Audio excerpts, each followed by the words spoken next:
Ano bang pumasok sa isip ko at nagawa ko yun? Sabi ko sa sarili ko. Mukhang napalala ko pa yung sitwasyon. Ano na lang ang mukhang maiharap ko kay Luke? Ay! Ano ba? Bakla ka ba, Zion? Pero hindi. Paano nangyari yun? Babae lang yung gusto ko. Babae lang. Galit na sigaw ng isip ko. Pero bakit hindi mahinto ang kabog ng dibdib ko? Sa buong pagkakaalam ko ay kaibigan ko lang si Luke. Alam ko special siya sa akin pero ano nangyari? Gulong-gulo na talaga ako. Hindi ko makuha ang sagot sa katanungan ko. Naisip ko kung magpapakita ba ako kay Luke o magtatago na lang. Hindi ko pwedeng maidahilan na lasing ako. Dahil normal ako nang ginawa ko yon. Normal ako nang hinalikan ko si Luke.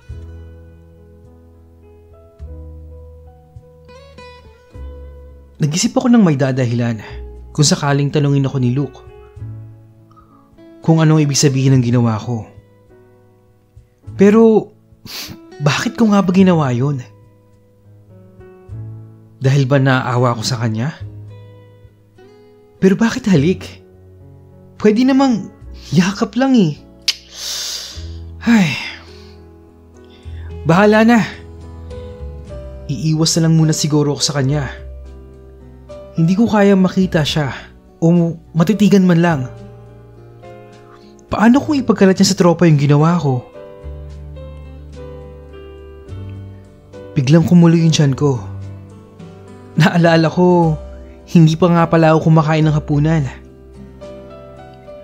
Masakit ang buong katawan ko at puro dugo ang muka, pati na rin ang damit ko.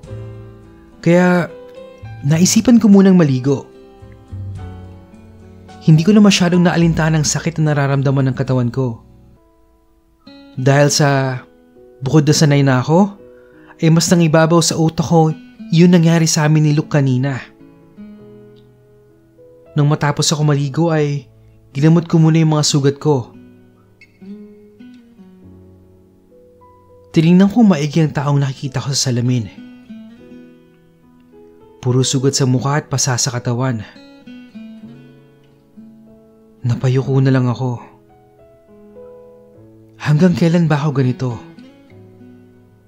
Tanong ng isip ko. Nang matapos kong gamutin ang sarili ko at nakapagbihis ay paika-ika akong lumabas ng kwarto. Tutungo kasi ako sa karinderya na kinakainan ko na malapit lang sa dorm. Pagkalak ko ng pinto ay napansin ko si Luke na lumabas din ng kwarto niya. Nataranta ako. Hindi ko alam kung papasok ba ako ulit o tuluyan na lang umalis at kunyari hindi ko siya nakita. Mas minabuti ko na lang magkunwari na hindi ko siya nakita at tuluyang tumalikod papunta sa elevator na maghahatid sa akin pababa. Kahit nakatalikod ay napansin ko nakasunod siya sa akin. Dahil sa mga tunog ng yapak niya. Mukhang maghahaponan din yata si Luke sa karinderya. Nakalapit na siya sa akin. At pareho na kami nag-aantay ng elevator. Hindi ko siya tinignan. At hindi din naman siya nagsasalita. Mabuti na lang din yon. Dahil wala akong alam na sasabihin sa kanya. Hiyang-hiya pa din ako sa ginawa ko. Pagbukas ko ng elevator ay nauna akong pumasok. At sumunod siya. Iniwas ko pa din yung tingin ko hanggang sa magsarado yung pinto. Nasa third floor lang naman kami pero parang ang tagal ng oras na nasa loob kami. Mahabang katahimikan lang ang namamagitan sa amin. Nang marating ang ground floor, nagmamadali akong lumabas Kahit na paika-ika ako, sa kanya ako tinawag. Bro, kakain ka rin ba? Malumanay niyang sambit. Naramdaman ko sa tono niya na parang wala lang sa kanya yung nangyari. Nag-isip ako kung sasabihin ko ba na kakain din ako o magdadahilan para hindi ko na lang siya makasama na kumain. Wala kasi talaga akong mukhang maiharap sa kanya. Nakatalikod ako sa kanya at nakaisip ng isasagot. May bibilin lang ako. Pautal-utal kong pagdadahilan habang nakatalikod pa din sa kanya. Ganun ba?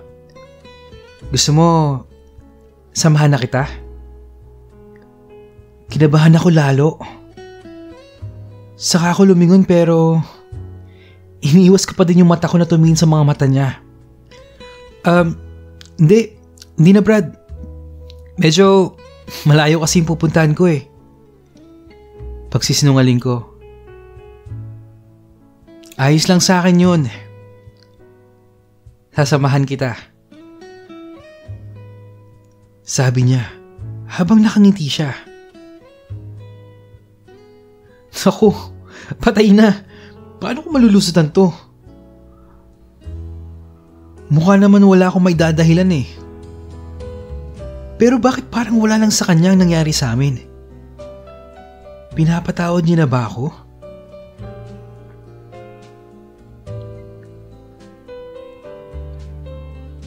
Saan ka ba pupunta, Luke? Tanong ko sa kanya. Ako?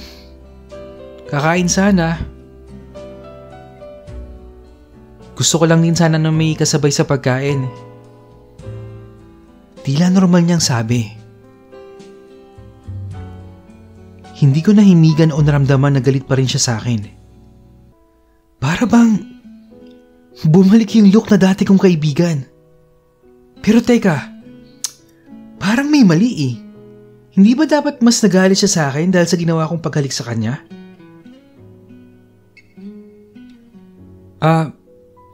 Sige. Sige. Tara. Talaga? Isasama mo na ako? Excited yung tanong. Oo, hindi, oo. Tangina, nauutal ako. Nawala yata yung pagiging Zion ko, yung pagiging astig ko. Natamemi ako.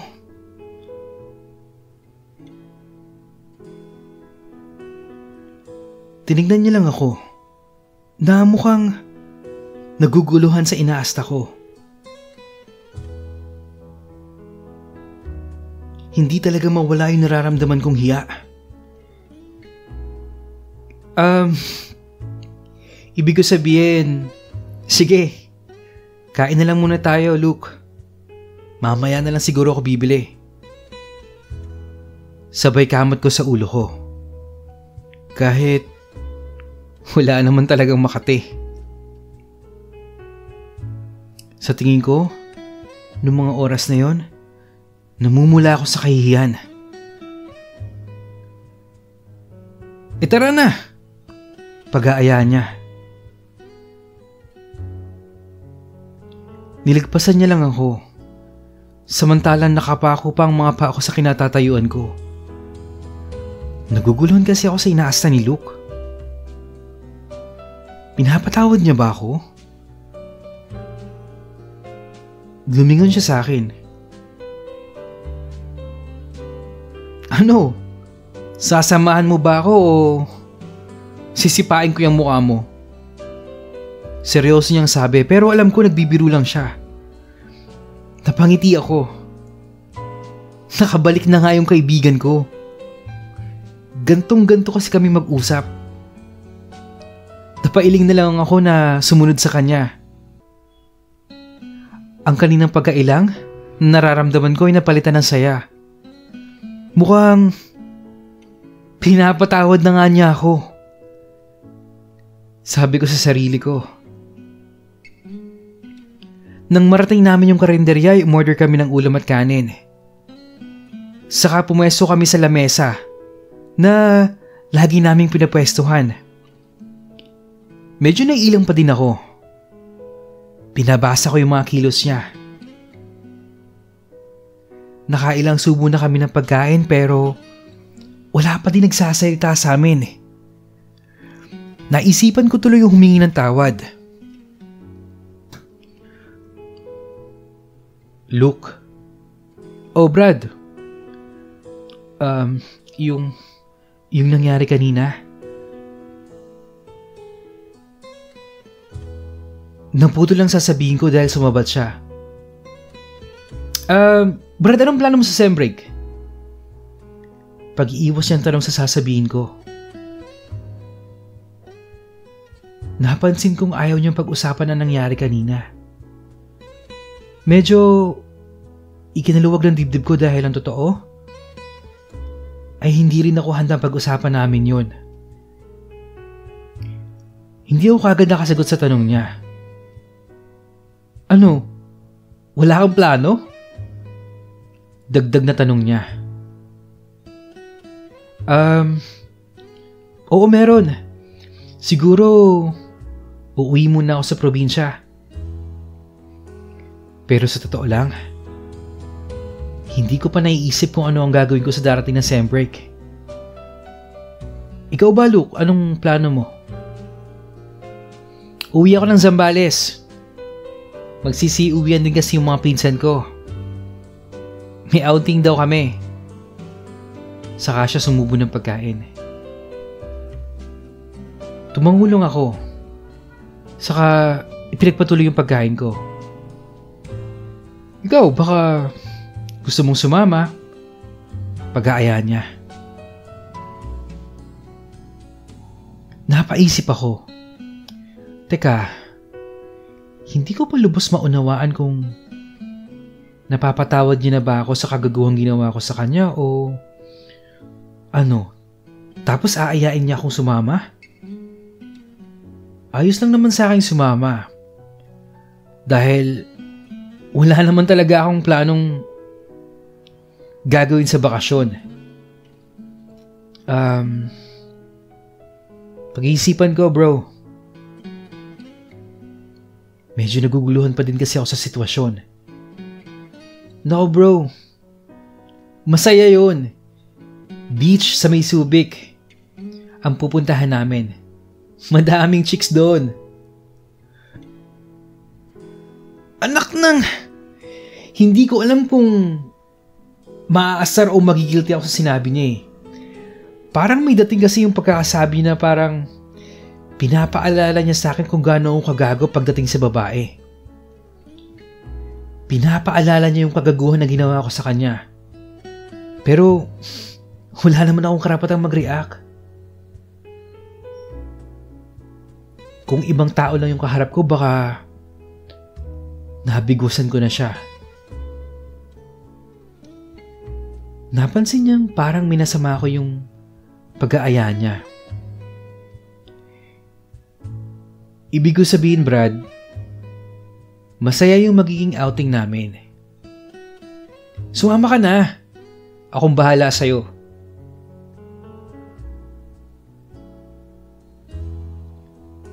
Namputya naman, Brad, oh. Hindi pa nga ako nakakabawi sa kagaguhan ko sa'yo. Kinukonsensya mo pa ako. Kalimutan mo na nga yun, Brad. Wala na sa akin yun. Saka siya ngumiti. Iba rin tong tukmol na to, no? Sa bagay, gantong-ganto naman talaga kami dati kapag may tampuhan. Hindi na kailangan humingi ng kapatawaran. Pero sa bigat kasi na nagawa ko sa kanya ay hindi basta-basta at pakiramdam ko kailangan kong humingi ng tawad sa kanya. Pero sa inaasta niya ngayon, sa tingin ko ay hindi ko na kailangan gawin yun. Tuluyan ang nawalang agam-agam ko. Sa tingin ko kasi seryoso siya sa mga sinasabi niya na wala na sa kanya kung ano man yung nagawa ko noon. Ano? Sasama ka na ba? Kung mag-iinarte ka pa, sasalaksakin ko ng hawak kong tinidor yung lalamunan mo. Pagbibiro niya. Ang gago mo, no? Oo na. Sasama na ako. Kunwaring pagalit kong tono. Ang totoo ay sobrang saya ko. Bumalik na yung dati kong kaibigan. Kung ano man yung nasa isip niya, kung bakit niya ako kinakausap muli ay hindi ko na tinanong. Ang mahalaga, magkaayos na kami. Brad, nakakapanibago lang.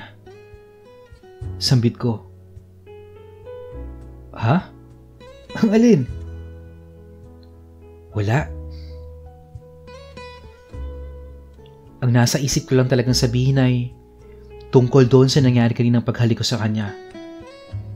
Oo nga pala. May utang ka pa sa akin, ha? Pero wala akong matanda ang utang na sinasabi niya. Nakalimutan mo na? Loko ka. Wala akong utang sa'yo, Luke. Buraot kong sabi sa kanya. Baka nakakalimutan mo yung ginawa mo sa akin kanina. Sinabayan niya na nakakalokong ngiti. Tangina. Ito na nga ba yung sinasabi ko? Akala ko, hindi na namin pag-uusapan. Hindi ko magawang tumingin ng diretso sa mata niya. Nahihiya ako. Ang lakas kasi makabakla ng ginawa ko eh. Para bang may bara sa lalamunan ko. At hindi ako makapagsalita. Ano na naman ang idadahilan ko?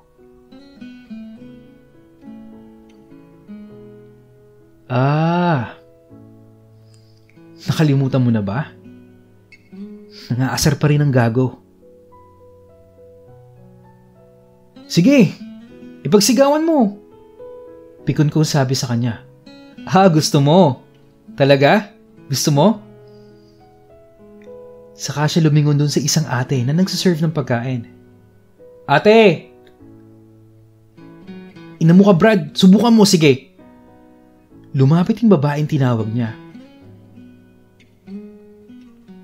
Ano po yun, sir?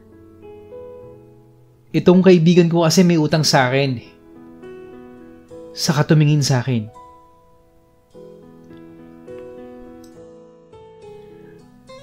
Okay, grabe. Kinikilig ako sa story ni Luke at ni Zion. Feeling ko tuloy, 18 years old ako. Puputulin ko muna guys, no? Susunod ko rin yung kasunod. Salamat.